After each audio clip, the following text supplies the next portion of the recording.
Bueno, en nuestro comentario de la semana quiero hacer una salvedad. No vamos a hablar de la economía argentina, de los números, de qué pasa con la producción, con los precios, etc.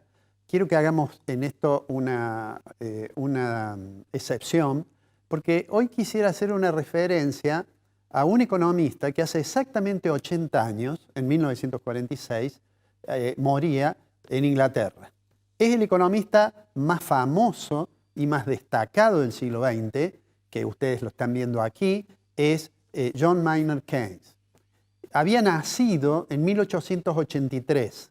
Quienes estudiamos historia del pensamiento económico solemos destacar la coincidencia. En 1883 es el año en que murió Carlos Marx, ese señor que sostenía de que el capitalismo tenía crisis recurrentes, que cada vez iban a ser más profundas y que finalmente se iba a derrumbar el capitalismo. Bueno, el año que moría Marx, por esas casualidades de los tiempos, nacía Keynes, que en realidad creía también que el capitalismo tenía ciclos, pero creía, y su función y su intención era tratar de resolver esos problemas. Uno que detestaba el orden capitalista, el otro que en realidad lo admiraba y que además formaba parte de la élite intelectual de Inglaterra por entonces. Miren, muchas veces se opina sobre Keynes, como sobre otros autores importantes, muchas veces se hace sin haber leído la obra del autor de que se trate. Le voy a mostrar otra foto que le voy a pedir al director que la pongamos en la pantalla, que es de la principal obra que escribió Keynes. Esa es la primera edición de un libro que se llama Teoría General del Interés, la Ocupación y el Dinero, que fue publicado en el año 1936. Ese libro, por supuesto, el libro que estamos viendo allí en la pantalla, no es la edición que yo tengo, esa es la primera edición que debe ser de un valor incalculable. Pero en ese libro, Keynes se planteó un cambio, digamos, muy importante en la forma en que los economistas veían el funcionamiento del sistema económico. Le pido al director que pongamos la primera diapositiva. Miren, he puesto aquí solamente 4 de los centenares de escritos que tiene Keynes. Comenzó escribiendo en 1923, terminada, digamos, la primera confrontación ya, escribió un libro que se llama Moneda y Finanzas de la India, que es realmente un análisis de las cuestiones monetarias y de las cuestiones del patrón oro. Pero es muy importante lo que escribió en 1919. En 1919 terminaba la Primera Guerra. Inglaterra, dentro de los aliados que habían ganado la guerra, envían la comisión que va a trabajar sobre lo que finalmente fue imponer en el Pacto de Versalles condiciones a los derrotados, a Alemania. Y Keynes fue designado como representante del Tesoro en esa comisión. Él no coincidía con lo que querían hacer y no vaciló, primero, en escribir un libro donde dice que las condiciones que se le imponían a Alemania no garantizaban una paz duradera. Y que lo que iba a ocurrir en realidad es que en el futuro Alemania no iba a poder cumplir con las reparaciones de guerra que le habían impuesto, se iba a rearmar y que probablemente iban a tener otra guerra en Europa. Y en realidad eso fue lo que ocurrió.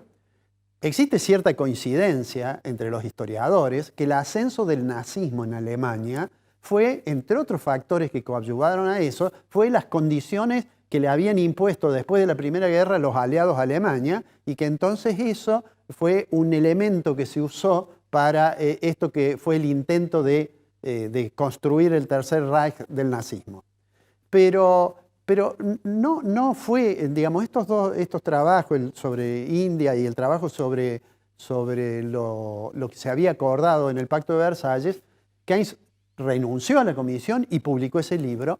En realidad, desde el punto de vista de la teoría económica, no es lo más importante. Desde el punto de vista de la teoría económica, creo yo, hay 2 libros importantes que los hemos puesto allí, ¿no es cierto? Uno, el Tratado de la Reforma Monetaria del 23, y el otro, un tratado sobre el dinero en el 30.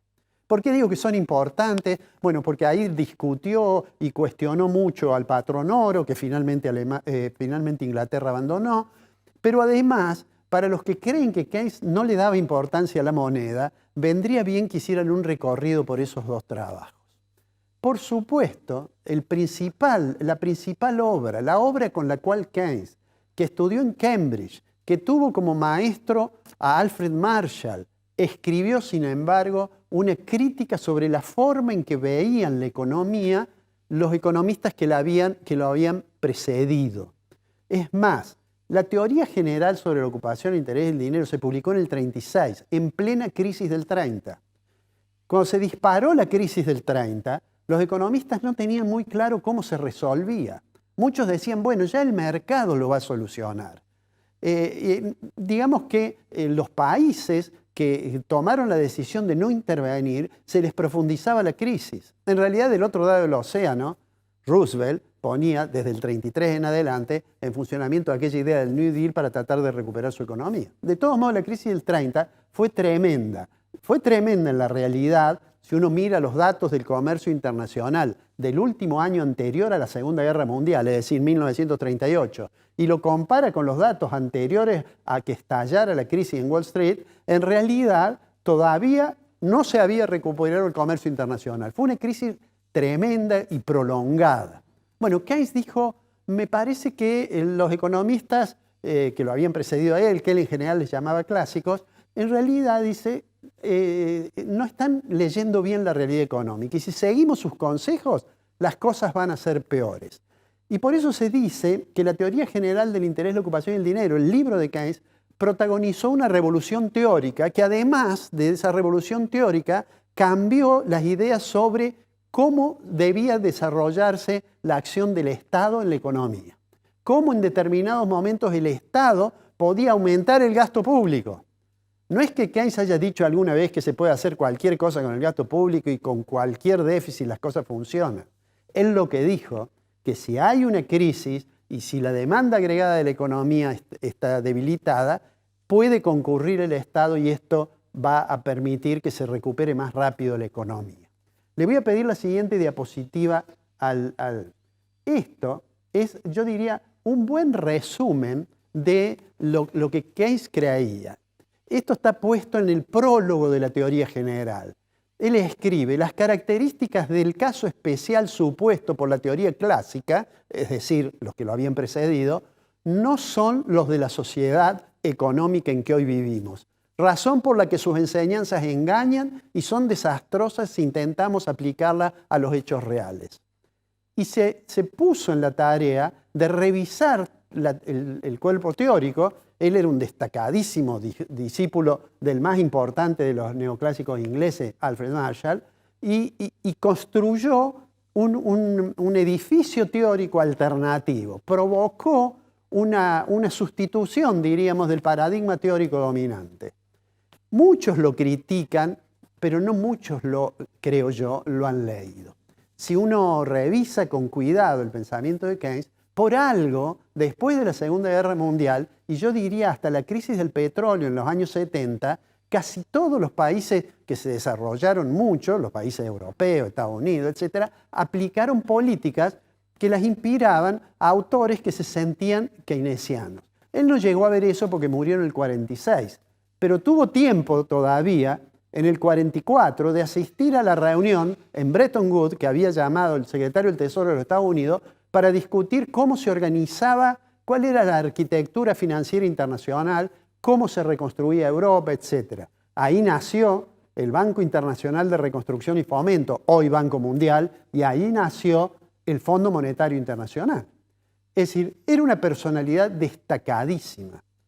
Un encargado de las cuestiones económicas de Inglaterra le escribió una carta a la viuda de Keynes, que era una conocida bailarina rusa, Lidia Lopokova, le escribió una carta diciéndole: Maynard ha defendido su patria como un soldado en la trinchera.